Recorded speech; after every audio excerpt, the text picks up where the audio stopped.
Murat's death was, as custom required, hidden from the public for 13 days so that disorder could be contained before it began. Meanwhile, Mehmed waited in Çanakkale, in Gelibolu, for 2 days until the necessary preparations were completed in the capital to receive him. In the meantime, the Janissaries and the Kapakulu troops, armed and gathered, were sent against the rebels. Yet they refused to lay down their weapons. A leader told them, "Those who would be put to the sword should wait for the new sultan. When he arrives, he will bestow gifts upon them." And thus, out of respect for Sandarla, the soldiers abandoned the rebellion. After this, as Mehmed and his guards traveled from Gelibolu to Edirne, the public, now aware of the situation, came in waves from every direction to salute the sultan. Mehmed ascended the throne on Thursday, February 18, 1451, and took assurances from the Janissaries. When the young sultan arrived at the palace in Edirne, the viziers and nobles gathered around him. Closest stood the former chief harem eunuch, Şehabettin Pasha. A little behind were Ishak Pasha and Murat's grand vizier, Sandarla Halil Pasha, the man the new sultan, more than anyone else, had reason to fear. After asking, "Where are the viziers? Why are they keeping their distance?" Mehmed turned to Şehabettin Pasha and said, "Call them, and tell Halil to take his place. But Ishak, let him accompany my father's body as the Beylerbeyi of Anatolia, all the way to Bursa." Mehmed knew how to wait for the right moment. This was typical of him. To endure until power was fully secured. Taking revenge too early wins you no allies. He understood that well. The healthiest course for Halil was to remain alive, useful, and beneficial, until the day came when Mehmed would take revenge without mercy. For this reason he pardoned Halil, and for now he buried his deeper plans. Indeed, it was necessary. Halil was the strongest man. Mehmed extended his hand for Halil Pasha to kiss. Halil's supporters lowered their heads as if they had never wanted this moment to come. Then Halil kissed the new sultan's hand. Mehmed said that Halil and the rest of his father's men would keep their positions. Halil and his faction felt relieved. Yet even though Mehmed kept Sandarla Halil Pasha in office, real power had shifted. It now belonged to the Sultan himself, and to the warrior faction led by Şehabettin and Zaanos Pasha. In the imperial council, the viziers took their places in order: Çandorlu Halil, Şehabettin, Saruka, and Zaanos. After these events, Halime Hatun, Murat's widowed wife from a noble family, came to Mehmed to offer condolences for his father's death and to congratulate him on his accession. But Mehmed had a different plan for Halime Hatun and her son. First, he ordered the strangling of Halime Hatun's 8-month-old little prince Ahmed. Then he forced his grieving stepmother to marry Ishak Pasha and sent her to Anatolia. Thus the law of fratricide began, an approach that would be applied for centuries upon every change of sultanate. It was a measure Mehmed devised to prevent succession wars and to stop the state from being torn apart. Later, he would formalize it with words to the effect that it was appropriate, and that most scholars had permitted it, therefore it should be practiced.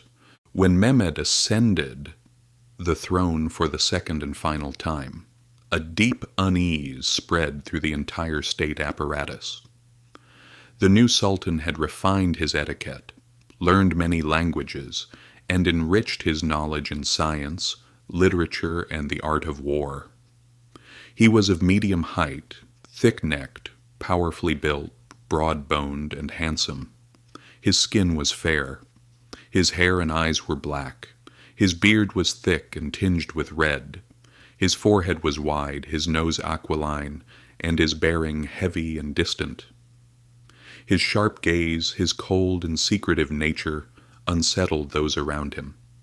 Yet his agile intelligence, tireless energy, An iron will compelled respect. These were the driving forces of a calculating ambition that sought absolute power at any cost, like the stamp of magnificence itself. The mark of his withdrawn childhood had imprinted itself on his personality. He had been separated from his mother while still very young, and in the shadow world of the Ottoman palace he had survived largely with the help of fortune. Even as he entered youth, he tended toward secrecy, approached others with suspicion, trusted only himself, remained distant from ordinary human emotions, carried intense ambition, and moved through inner contradictions and shifting moods. He avoided close relationships. He never forgave behavior he perceived as an insult. At the same time, he was a scholar, obsessively curious about military tactics, yet he also loved Persian poetry and gardening. He was an expert in logistics and practical planning. Still, he carried superstition strong enough to consult the palace astrologer to validate military decisions. He was an Islamic warrior who could show generosity to his non-Muslim subjects, and he enjoyed the companionship of foreign thinkers who were not rigid fundamentalists. One of the most important figures in Mehmed's life was his stepmother, Mara Hatun, the daughter of the Serbian despot Juraj Branković. She was one of the most remarkable women of the 15th century, intelligent, politically skilled, and connected to many rulers across Europe and the Balkans. During Mehmed's childhood, she had acted as a stepmother to him, and the bond between them remained strong. A shrewd diplomat, Mara was able to influence Mehmed throughout her life, often steering him toward outcomes she desired. After Murad's death, Mehmed sent her back to Serbia with expensive gifts and a large retinue. This was not rejection, but strategy. Mehmed wanted Mara to serve him from afar, to act as his eyes, ears, and informal envoy among the Christian powers. No sooner had Mehmed ascended the throne than envoys began arriving from every direction. Tributary neighbors hurried to swear loyalty to the young sultan, bringing gifts and pledges of obedience. Mehmed responded with calculated restraint. He wished for now to appear as a ruler inclined toward peace. Accordingly, he renewed the peace and friendship treaty with Serbia. In September, without hesitation, he also renewed the peace agreement previously signed with Venice. Negotiations with Hungary, ongoing since April, concluded on September 20th with a 3-year peace treaty. To the outside world, Mehmed appeared to be a man of peace, careful, restrained, and non-threatening. But this appearance was deliberate. In the early years of his reign, seeming peaceful served his interest well. Though peace rested on his lips, war lived in his heart. Mehmed's secret ambition was vast. He aimed to seize the Balkan lands south of the Danube and the Anatolian territories west of the Euphrates. To create the centralized empire his great-grandfather, Bayezid I, had once attempted to build. But unlike Bayezid, Mehmed believed there was a prerequisite. Constantinople had to be taken first. For now, he kept these thoughts to himself. His peaceful posture revived hopes across Europe that the Ottoman state might weaken or even collapse. Many rulers convinced themselves that the young sultan was inexperienced, incapable of expanding upon his father's conquests, and unworthy of serious concern. Rumors circulated freely. The Ottomans, it was said, could field no more than 60,000 men. Mehmed had never fought a real war. He was ignorant, inexperienced, and distracted by wine and women. To many, this seemed the perfect opportunity to strike the Turks from Europe forever. The Byzantine emperor, Constantine XI, did not believe Mehmed would immediately attack Constantinople. Acting accordingly, he sent envoys to Edirne to offer condolences for Murad's death and congratulations for Mehmed's accession. He also requested that existing peace agreements be renewed. Mehmed swore, by God, the Prophet, and the Quran, that he would preserve peace. He promised that he would never lay a hand on the emperor's capital, nor on any other part of his lands, and that he would maintain friendly relations just as his father had. To demonstrate goodwill, Mehmed even allocated an annual income of 300,000 akshis from cities near the Strymon River to cover the expenses of Prince Orhan. To Byzantium this seemed reassuring. In reality it was a mask. As autumn of 1451 approached, Mehmed faced a challenge closer to home. Karaman Bey Ibrahim once again rebelled, hoping to test the young sultan. This time, he aimed to seize much of western Anatolia and partially restore the old beyliks.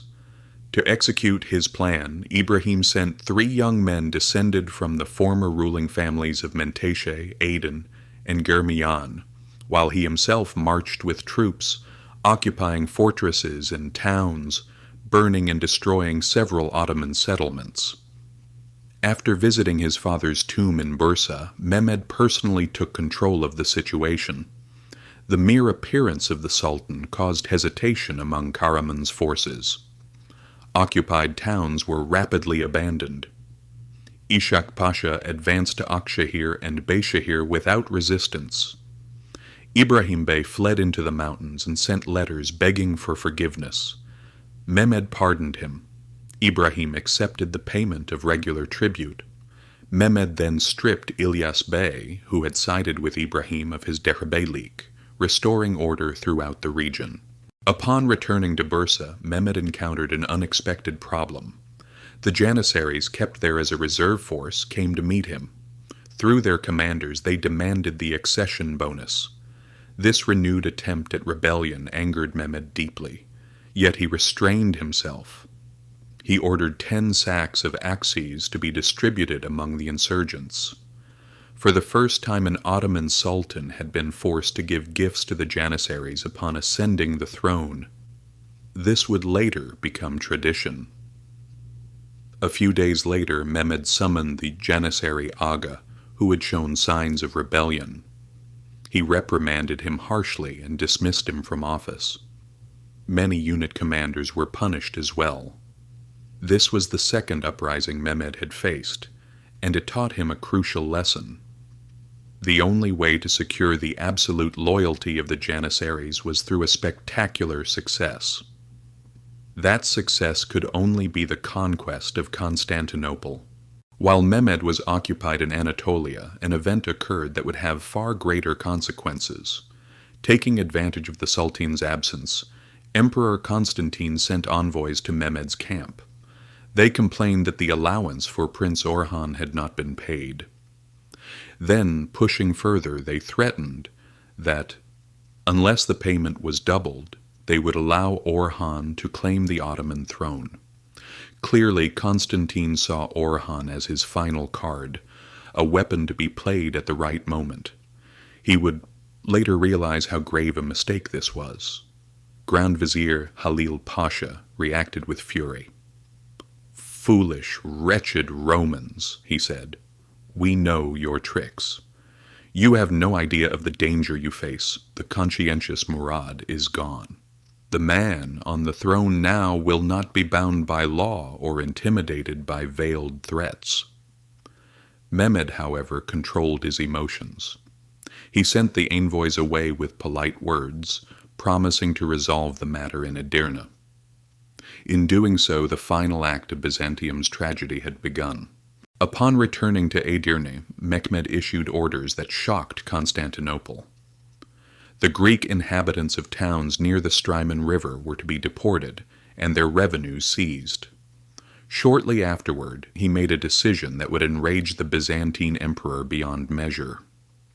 Opposite the fortress of Anadolu Hisara, built decades earlier by Bayezid I, Mehmed ordered the construction of a new fortress on Byzantine land, at the narrowest point of the Bosphorus. This position would place the entire strait under Ottoman control. Any ship passing through would be forced to lower its sails, anchor beneath the walls and pay a toll, or be destroyed. The fortress would also serve as a forward base for the coming siege of Constantinople. Mehmed understood that if the Bosphorus were controlled, grain and aid from the Black Sea would be cut off. Byzantium's tax revenues would collapse. At the same time, he grasped the urgent need for a navy capable of rivaling Christian sea power. When Emperor Constantine learned of the fortress, he immediately sent a delegation to protest the violation of their agreements. He reminded Mehmed that Bayezid had requested Byzantine permission before building Anadolu Hisarı. Mehmed's response was short, blunt, and humiliating. "Go and tell your emperor this," he said. "The present sultan is not like the previous ones. What they could not do, I can do with ease. What they did not desire, I desire, and I will take. I take nothing from what lies within the city walls, but everything outside those walls belongs to me. You have no right to prevent me from building a fortress on the Bosphorus." Within Constantinople, fear spread. The sudden appearance of an Ottoman fleet in the Bosphorus stunned the population. Tension mounted. When villagers attempted to resist construction, Mehmed ordered punishment. A cavalry unit caught farmers harvesting their fields and slaughtered them.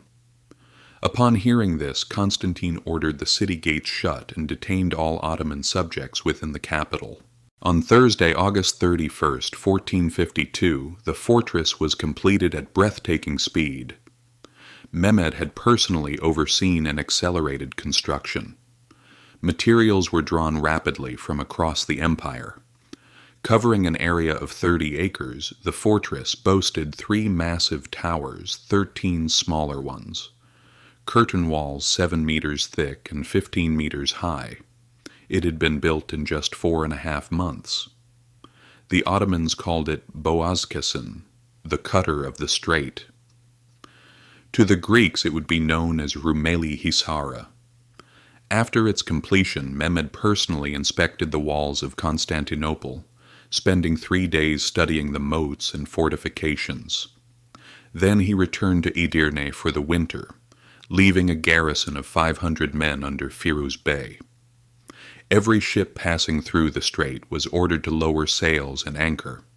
Those who refused would be sunk by a massive cannon capable of firing 200-kilogram stone balls. No ship struck by such a projectile stood any chance. We do not know precisely when the Ottomans began using cannon, but gunpowder weapons likely entered the empire through the Balkans in the early 15th century. At first, artillery was crude, heavy, slow, inaccurate, and dangerous to its operators. Its main value lay in psychological terror. The thunderous roar seemed infernal. Until around 1420, artillery played only a minor role, but the Ottomans learned quickly. By establishing foundries in the Balkans, acquiring craftsmen and training skilled soldiers, they adapted faster than their enemies. Murad had already created artillery units within the palace army. Constantinople had first tasted this power in 1422, when Murad besieged the city. At that time, cannon caused little damage, but years later, at the Hexamilion Wall and the Corinthian Isthmus, Murad's long-barreled guns breached defenses in just 5 days. The Ottomans had mastered mobile casting, bringing metal to the battlefield and producing cannon on site. The Byzantine emperor understood the potential of gunpowder weapons, but Byzantium was too poor to invest in them. A Hungarian master cannon founder named Urban came to Constantinople and offered to cast massive bronze guns. Constantine admired his skill, but could not afford his demands. Urban eventually left the city and traveled to Edirne, seeking Mehmed's patronage. Mehmed questioned him carefully. Could he cast a cannon large enough to shatter city walls? Urban answered confidently, "I can cast a gun that would break not only these walls, but even those of Babylon." Mehmed promised him 4 times the wage the Byzantines had offered, if he succeeded. Urban's first task was to cast a cannon for Rumeli Hisara, capable of controlling the entire Bosphorus. It succeeded. Encouraged, Mehmed ordered something unprecedented, a siege gun twice as large. Church bells from across the Balkans were torn down and melted for metal.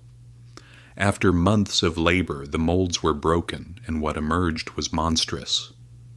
The Great Bombard, Shahi, measured over 8 meters in length, with a barrel wide enough for a man to crawl through. Its walls were 20 centimeters thick. When fired, its roar was heard 15 kilometers away. The stone ball flew over a kilometer and buried itself 2 meters into the earth. Mehmed ensured the news reached Constantinople quickly. This weapon was as much psychological as physical. In early February, attention turned to transporting the great cannon to Constantinople. Roads were leveled, bridges reinforced, and countless animals requisitioned. The massive barrel was hauled on chained wagons by 50 oxen, stabilized by 100 men. Engineers moved ahead, repairing terrain and constructing wooden bridges over floodplains. The cannon advanced only 4 kilometers per day. Alongside it came 2 nearly as large guns. Vineyards were cut down to clear sight lines. Outer Byzantine positions were stormed and seized. Soon, Ottoman vanguard units appeared before the walls. Constantine launched a sortie, killing several raiders, but withdrew as more Ottoman forces appeared on the horizon. Bridges were destroyed, gates sealed, and the great chain across the Golden Horn checked once more. Measured purely by numbers, the balance of power favored the Ottomans overwhelmingly. Upon Emperor Constantine's order, a census was conducted to assess the city's defenders. The result was shocking even to him. Byzantium possessed only 4,973 native soldiers and approximately 2,000 foreign troops. The emperor ordered these figures kept secret so as not to deepen despair among the population. There was little hope of increasing these numbers. Neither men nor money could be found. Precious metal vessels from churches were melted down to mint coin. The final additions to the army were sailors from ships anchored in the Golden Horn. Eventually, the total number of Byzantine defenders rose to roughly 6,000 locals and 3,000 foreigners, mostly Genoese and Venetians. With these forces, Byzantium would attempt to defend walls stretching over 20 kilometers in length. The city's population itself had dwindled to no more than 50,000 by early 1453, astonishingly low for a former world capital. On the Ottoman side, the situation was entirely different. Mehmed commanded an army at least 10 times larger. Mehmed personally oversaw the preparation of his forces. From across the empire, armorers produced shields, helmets, spears, swords, and arrows. Mangonels and iron-tipped battering rams were constructed to smash gates and walls. While exact numbers remain debated, the Ottoman army likely consisted of around 60,000 infantry, 25,000 cavalry, 20,000 irregular volunteers known as bashabozuk, and approximately 15,000 janissaries. These elite troops formed the army's core. The best trained and most disciplined soldiers in the Ottoman world. For the 15th century, this was an extraordinary concentration of manpower. The siege would unfold as a struggle between overwhelming numerical superiority and a vastly outnumbered defender. At sea, Byzantium's position was no more encouraging. The emperor seized all ships anchored in the Golden Horn, forming a fleet of 26 vessels, 5 Genoese, 5 Venetian, 3 Cretan, and single ships from Ancona, Spain, and France, the remainder Byzantine. Mehmed, fully aware that the city could not be taken by land alone, had begun naval preparations months earlier. His fleet, built both from older vessels and new constructions in Aegean shipyards, numbered around 140 ships of varying sizes, supported by auxiliary craft. Command fell to Baltaolu Suleiman Bey, an able admiral of Bulgarian noble origin, Devshirme by training, who had already impressed the young sultan in earlier campaigns. For the first time, the Ottomans possessed a navy vastly superior to Byzantium's. Despite its weakness in manpower, Byzantium possessed one incomparable advantage: its walls. Regardless of the empire's financial condition, funds had always been found to repair them. No city on earth possessed a defensive position like Constantinople. The land walls stretched 7.5 kilometers, built in 3 layers. The innermost wall was the highest and strongest. Before it lay a killing ground, then the middle wall, reinforced by towers, followed by another killing zone. The outermost defense consisted of a wide moat. Constructed under Emperor Theodosius, these 1,000-year-old walls sealed the city from the Golden Horn to the Sea of Marmara. To the Ottomans, they were a psychological challenge, mocking centuries of failed attempts. To Western Christendom, they were a bulwark against Islam. The sea walls along the Marmara coast were weaker than those on land, but powerful currents and sudden storms made amphibious assaults perilous. For 1,000 years, no attacker had seriously attempted a landing there. Along the Golden Horn, the walls were similarly light, because the harbor itself was under Byzantine control. A massive chain in use since the Arab siege of 717, could be stretched across the harbor mouth. Floating on barrels, it immobilized enemy ships while defenders rained fire upon them. This chain had once allowed Venetian ships to penetrate the city during the Fourth Crusade. It remained a critical vulnerability and a crucial line of defense. Constantine faced a brutal choice. The triple fortification system had been designed to be defended by a far larger force. With limited manpower, he could not properly man both the inner and outer walls. In previous sieges, defenders had chosen to hold the outer walls, and succeeded. Constantine and his chief military advisor, Justiniani, adopted the same strategy. The defense would concentrate on the outer fortifications, hoping to absorb and blunt the Ottoman assault before it reached the inner wall. Mehmed believed that the Ottoman state could never be truly secure until Constantinople was taken. More than that, he believed that ruling an empire without the ancient Roman capital was incomplete. To rule Constantinople was to rule Rome itself. The city's appeal was not merely symbolic. Its geography was unrivaled, controlling the crossroads of land and sea routes between Europe and Asia. Chosen by Constantine the Great in 324, it offered natural defenses, deep-water harbors, fertile hinterlands, and access to global trade. But beyond strategy lay faith. Mehmed knew the hadith attributed to the Prophet Muhammad: "Constantinople will surely be conquered. Blessed is the commander who conquers it, and blessed are the soldiers who do so." Mehmed intended to be that commander. For centuries, Constantinople had been both a scar and a longing in the Islamic world. The city had been besieged by the Umayyad Caliph Muawiyah, and later attempts had failed. Over time, Muslim scholars adjusted their understanding of holy war, introducing the concept of truce, the abode of truce, between Islam and the lands beyond. For nearly 650 years, no Muslim banner flew before the city, yet the Prophet's words endured. They inspired Mehmed and thousands of others.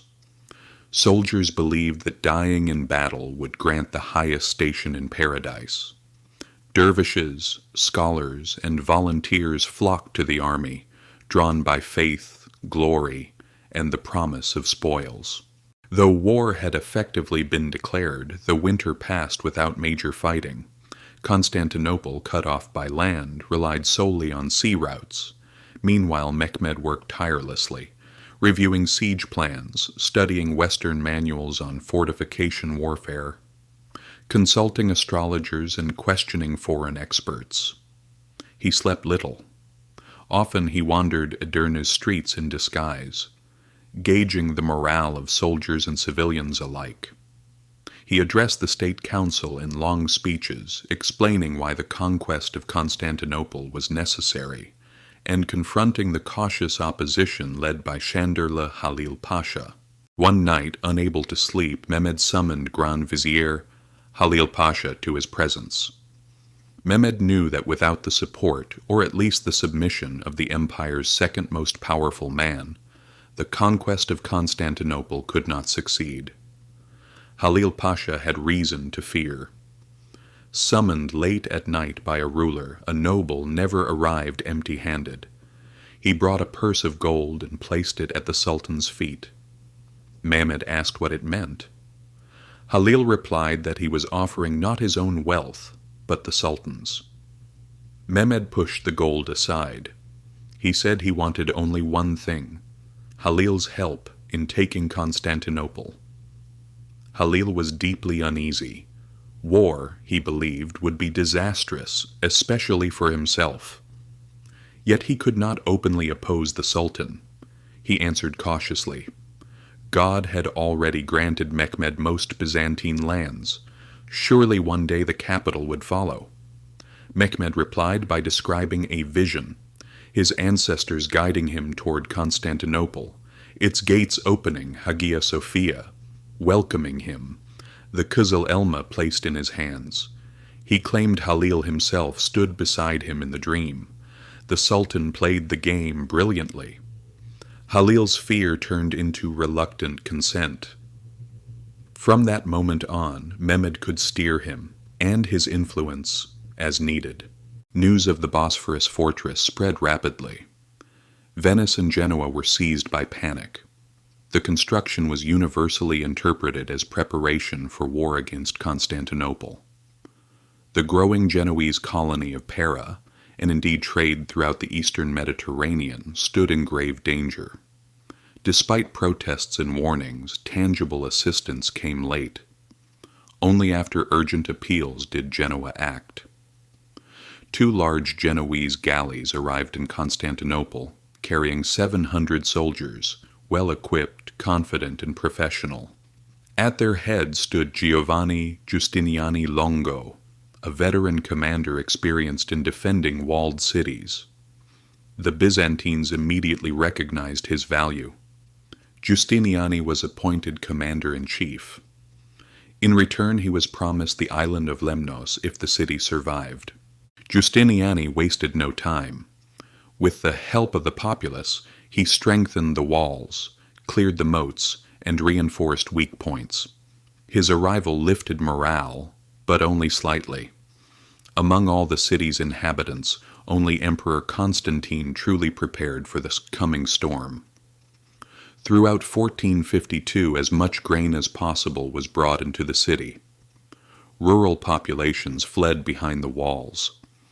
During the winter, every conceivable measure was taken to strengthen the defenses. Yet despite all efforts, the West sent no money and no armies. Constantinople's appeals were met mostly with words. Negotiations with the papal court produced only one result. Pope Nicholas V once again demanded the union of the Catholic and Orthodox churches. In November 1452, Cardinal Isidore arrived in Constantinople aboard a Venetian galley. With no other option, Constantine permitted the union ceremony to take place in Hagia Sophia. On December 12th, the oath of union was sworn. It was agreed that the decision could be reconsidered after the Turkish threat passed, but instead of unity, the decision deepened division. Many Orthodox clergy and citizens opposed the union fiercely. Led by prominent figures such as Lucas Notaras, crowds protested openly. Notaras famously declared, I would rather see the Turkish turban in the city than the Latin mitre. Religious strife weakened morale at the city's most critical hour. Mehmed followed these developments from over 200 kilometers away. For the Ottomans, the union of the churches had always been a feared possibility. But intelligence from Constantinople revealed something else: deep internal division. This knowledge emboldened him. Convinced that the city was cracking from within, Mehmed escalated his preparations. Pleased with Urban's cannons, he ordered the casting of an even greater bombard, larger than any the world had seen. Urban began work immediately. The project required extraordinary metallurgical skill and vast quantities of raw material. Bells from churches across the Balkans were stripped down and melted. Failure would mean catastrophe. The cannon could explode during casting or firing. After months of labor, the molds were broken. What emerged was terrifying: the great bombard Shahi, capable of firing stone balls weighing over half a ton. This was the most powerful weapon of the medieval world. When tested at dawn, its thunder was heard 15 kilometers away.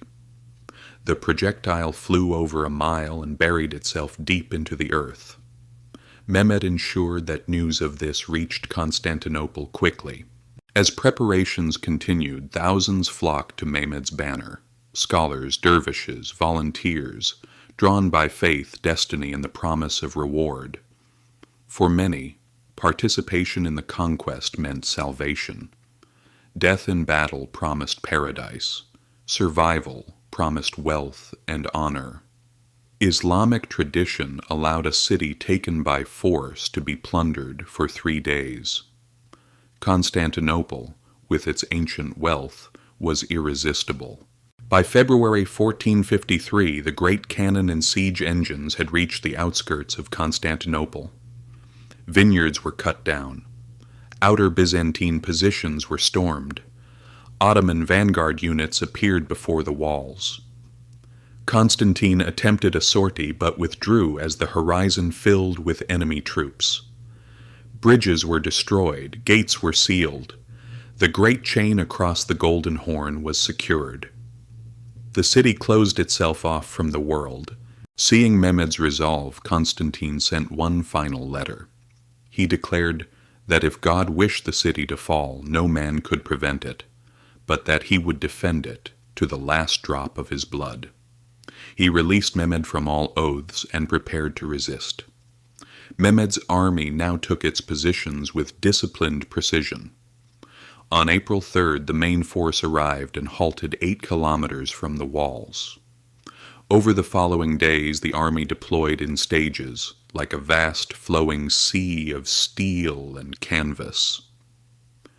Mehmed established his headquarters opposite the gate later known as Topkapı.